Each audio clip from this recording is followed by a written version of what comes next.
नमस्कार, एक और वीडियो में आपका स्वागत है और आज मैं पुनः एक बहुत ही अच्छी वैकेंसी की सूचना लेकर के आया हूं और ये भी वैकेंसी जो है वो एसएससी से निकाली गई है।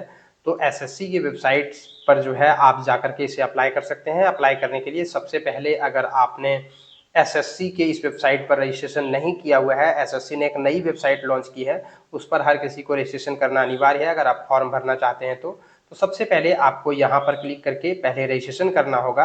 अगर आपने रजिस्ट्रेशन नहीं किया हुआ है तो यहाँ पर क्लिक करना होगा और अगर आपने रजिस्ट्रेशन कर लिया है तो वैसे स्थिति में यहाँ पर यूजर नेम और पासवर्ड डाल करके लॉगिन करके अप्लाई करना है। यह है नोटिफिकेशन। अब देख लेते हैं डिटेल से। सबसे पहले देखते हैं इसके डेट को। 4 मार्च 2024 से अप्लाई होना शुरू हुआ है। 28 मार्च 2024 का आखिरी डेट है। आप इसी बीच में अप्लाई कर दें। पेमेंट का आखिरी डेट 29 मार्च है। 30 मार्च और 31 मार्च को करेक्शन विंडो ओपन होगा। अगर कुछ गलती होगी फॉर्म में तो आप इसमें सुधार कर सकते हैं।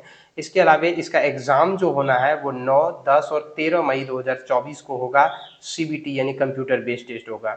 इसमें जो वैकेंसी निकाली गई है वो एसआई जीडी इन सीएपीएफ यानी सेंट्रल आर्म्ड पुलिस फोर्स और साथ में एसआई एग्जीक्यूटिव मेल फीमेल इन दिल्ली पुलिस, मतलब दो प्रकार की वैकेंसीज है इसमें। एक एसआई हो गया जो कि जीडी वाला है सीएपीएफ में, और दूसरा दिल्ली पुलिस में जो है वो एसआई एग्जीक्यूटिव। ये दो पदों पर जो है दोनों का यहाँ पर पे लेवल आप देख सकते हैं समान ही है।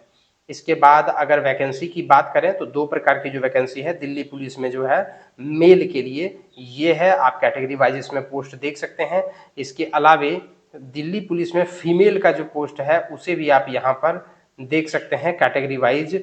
और साथ में सीएपीएफ में जो जीडी का निकला हुआ है उसका आप यहाँ पर डिटेल देख सकते हैं category wise, male female wise आप यहाँ पर देख सकते हैं। तो कुल मिलाकर के जो है वो आप हर प्रकार का वैकेंसी का डिटेल नोटिफिकेशन में आप प्राप्त कर सकते हैं। आप जिस कैटेगरी के हैं और जिस मेल फीमेल जिस जेंडर के हैं आप अपना देख सकते हैं। और साथ में एक और जो महत्वपूर्ण बात ये है कि आप जो है वो अगर भारत के नागरिक हैं तो आप अप्लाई कर सकते हैं। इसके अलावा कुछ अन्य जो क्राइटेरिया दिया जाता है बाकी सब में वो इसमें भी एप्लीकेबल है। उम्र जो है वो 1/8/2024 को कैलकुलेट होगा। मतलब आप अभी फॉर्म भर रहे हैं लेकिन आपके उम्र की गणना होगी 1 अगस्त 2024 के आधार पर। तो अगर आप 1/8/2024 के आधार पर अगर क्रूशियल डेट को पाते हैं तो वैसे स्थिति में आप जो है वो इस वैकेंसी को भर सकते हैं। आपकी उम्र जो होनी चाहिए वो 20 से 25 साल के बीच में होनी चाहिए, यानी कि आपका डेट ऑफ बर्थ जो है वो 2/8/1999 के पहले और 1/8/2004 के बाद का नहीं होना चाहिए। इसके अलावे जो उम्र में छूट दी जाती है एससी एसटी को 5 साल, ओबीसी को 3 साल एवं अन्य जो कैटेगरी वाइज को जो स्पेशल क्राइटेरिया को फुलफिल करते हैं उनको यहाँ पर छूट का जो है वो दिया हुआ है। आप इसे देख सकते हैं ध्यानपूर्वक। और आप जो है वो इस वैकेंसी को सिर्फ और सिर्फ ऑनलाइन के माध्यम से अप्लाई कर सकते हैं। अन्य किसी माध्यम से या ऑफलाइन के माध्यम से आप इसमें अप्लाई नहीं सकते हैं। साथ ही आपका जो एजुकेशन क्वालिफिकेशन होगा, तो एजुकेशन क्वालिफिकेशन की अगर हम बात करें तो इसमें दो प्रकार का एजुकेशन क्वालिफिकेशन मांगा गया है। सबसे पहले एक जो पोस्ट है उसके लिए जो है वो ग्रेजुएशन होना चाहिए कंप्लीट, और ग्रेजुएशन कंप्लीट होने का यानी बैचलर डिग्री जो है वो 1/8/2024 तक कंप्लीट होना चाहिए। ये है इसका कट ऑफ डेट। जैसा कि मैंने अभी आपको दिखाया था कि कुल मिलाकर के दो प्रकार के जो पोस्ट है, दोनों प्रकार के पोस्ट के लिए जो है वो बैचलर डिग्री अनिवार्य है। बट एक जो अंतर है वो ये कि जो दिल्ली पुलिस का जो एसआई वाला पोस्ट है उसके लिए आपके पास जो है वो ड्राइविंग लाइसेंस होना चाहिए। ड्राइविंग लाइसेंस मतलब लाइट मोटर व्हीकल का लाइसेंस होना चाहिए, एलएमवी यानी कि मोटरसाइकिल एंड कार, इन दो चीज़ों का आपके पास लाइसेंस होना चाहिए, तभी जाकर के आप दिल्ली पुलिस का जो एसआई है उसके लिए अप्लाई कर सकते हैं। और ये सिर्फ मेल कैंडिडेट के लिए है।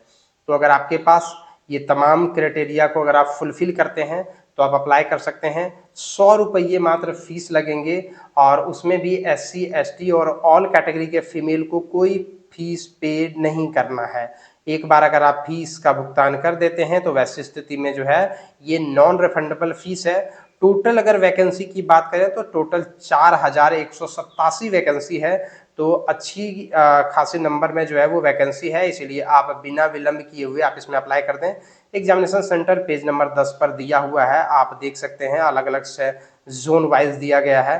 और साथ में अगर हम इसमें एग्जाम पैटर्न की बात करें तो ये आप देख सकते हैं पेपर 1 का, उसके बाद ये देख सकते हैं पेपर 2 का, और इसके अलावे जो है आप इसमें सिलेबस भी देख सकते हैं, सभी पेपर 1 के लिए जो सिलेबस है, फिर पेपर 2 के लिए जो सिलेबस है उसे आप देख सकते हैं। और फिजिकल स्टैंडर्ड की बात करें तो फिजिकल स्टैंडर्ड देखिए, मेल के लिए 170 हाइट होना चाहिए, और साथ में 80 जो है वो चेस्ट होना चाहिए, 85 फुला करके 5 सेंटीमीटर एक्सपेंड होना चाहिए। बाकी इन सब कैटेगरीज के लिए 165 सेंटीमीटर हाइट चाहिए, 80 और 85 इनके लिए भी है। और ऑल कैटेगरी जो शेड्यूल ट्राइब एसटी के लिए 162 सेंटीमीटर और 77 82 चाहिए चेस्ट। तो इसी प्रकार से यहाँ पर दिया हुआ है। और बाकी मेल कैंडिडेट के लिए जो दौड़ है, 100 मीटर रेस है 16 सेकंड में, 1.6 किलोमीटर रेस है 6.5 मिनट में, लॉन्ग जंप 3.65 मीटर 3 चांस आपको दिया जाएगा, हाई जंप 1.2 मीटर 3 चांस आपको दिया जाएगा, और शॉर्ट पुट जो है वो 4.5 मीटर 3 चांस दिया जाएगा। फिर फीमेल के लिए आप यहाँ पर देख सकते हैं, फीमेल के लिए जो क्राइटेरिया है, तो ये अगर इन सारे क्राइटेरिया को आप फुलफिल करते हैं, आप में हाइट है, अगर आपने ग्रेजुएशन पास कर लिया है, अगर आप इन सभी चीज़ों को फुलफिल करते हैं, तो वैसी स्थिति में आप इस वैकेंसी के लिए अप्लाई कर सकते हैं। और एसएससी से निकाली गई ये वैकेंसी है, तो आपको बिल्कुल भी जो है वो दिक्कतें नहीं होंगी। और एसएससी की निकाली हुई वैकेंसी में सबसे खास बात ये है कि इसमें जो पेमेंट है वो काफ़ी कम मात्रा में लिया जाता है। और एक और महत्वपूर्ण बात कि अब जितनी भी एसएससी से वैकेंसी निकल रहा है, उन सबों में एक खास बात यह है कि लाइव फोटो मांगा जा रहा है। तो जब आप लाइव फोटो खींचें तो पीछे का बैकग्राउंड पर थोड़ा ध्यान दें, वाइट बैकग्राउंड होना चाहिए, और इसके अलावा क्लियर थोड़ा फोटो आना चाहिए। तो इन तमाम चीज़ों को अगर आप फुलफिल करते हैं तो आप ज़रूर इस वैकेंसी के लिए अप्लाई कर दें। वीडियो को देखने के लिए धन्यवाद।